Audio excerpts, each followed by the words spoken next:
Sosok makhluk inilah yang membuat warung ini sepi. Dia selalu menghalangi orang yang hendak pergi makan ke restoran ini. Sosok ini melewati dua orang yang hendak makan. Tiba-tiba mereka tidak jadi makan. Sesudah melaksanakan tugasnya, sosok ini pun menghilang. Sedangkan sang pemilik warung ini sangat lesu karena usahanya sangat sepi. Seorang pria berbaju hitam sedang mengawasi apa yang terjadi di restoran ini. Ia bisa melihat apa yang terjadi. Ia melihat sosok jin kiriman orang yang membuat warung ini jadi sepi. Lalu pria ini pun berdoa untuk mengusir jin suruhan orang ini agar tidak mengganggu usaha warung makan tersebut. Usai berdoa, tamu pun mulai berdatangan di restoran ini. Ada beberapa orang yang mulai datang. Ketika tamu sudah duduk, sang pemilik restoran pun datang melayaninya. Ia mulai bersemangat karena sudah ada banyak tamu datang ke restorannya. Lalu pria berbaju hitam itu pun memberi pesan kepada sang pemilik restoran agar banyak-banyak berdoa.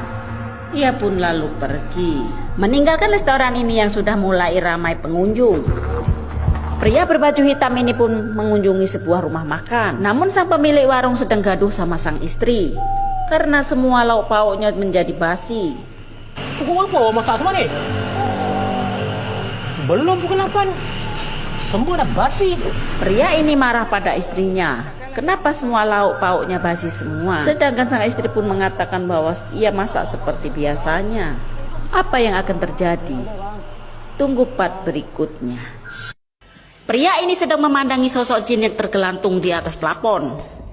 Ini adalah jin pasugihan. Makhluk ini sedang membagikan air liur kepada semua pelanggan yang sedang makan. Tampak semua pelanggan dengan lahapnya memakan makanan di restoran ini. Mereka tidak menyadari bahwa ada makhluk yang telah membagikan air liurnya kepada makanan di restoran ini. Menjijikkan ya guys. Seorang pria berbaju hitam ini hanya memandanginya saja. Pantas ramai ya guys, ada ilernya jin. Namun mereka tidak tahu. Semakin banyak tamu yang datang, semakin banyak pula air liur jin ini dikeluarkan. Nah, banjir lantai iler. Tanpa disadari, pemilik restoran ini memperhatikan pria berbaju hitam ini. Lalu ia mendekatinya. Ia menyodorkan beberapa lembar uang untuk pria berbaju hitam ini. Namun pria ini menolaknya. Ia menasihati pemilik restoran ini agar dia tidak melakukan hal tersebut. Menggunakan jin untuk pelaris. Bahwa usaha menggunakan jin itu perbuatan salah. Namun sang pemilik restoran ini pun membantahnya. Saya tidak merugikan kamu. Kenapa engkau harus mengurusi usaha saya? Ujar lelaki ini. Uang yang kau dapat itu dari hasil memperdaya orang. Itu tidak baik. Ujar pria ini menasihatinya.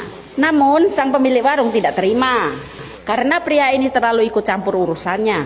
Tunggu part berikutnya guys. Pada suatu malam pria ini sedang menutup tokonya.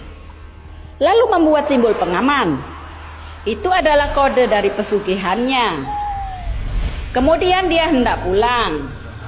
Datang seorang pria berbaju hitam yang memang sudah menunggunya sejak tadi. Pria berbaju hitam ini tersinggung dengan apa yang dilakukan oleh pemilik restoran ini. Karena pemilik restoran ini pernah memberikan uang kepada pria berbaju hitam ini. Karena merasa tersinggung, mereka pun akhirnya baku hantam.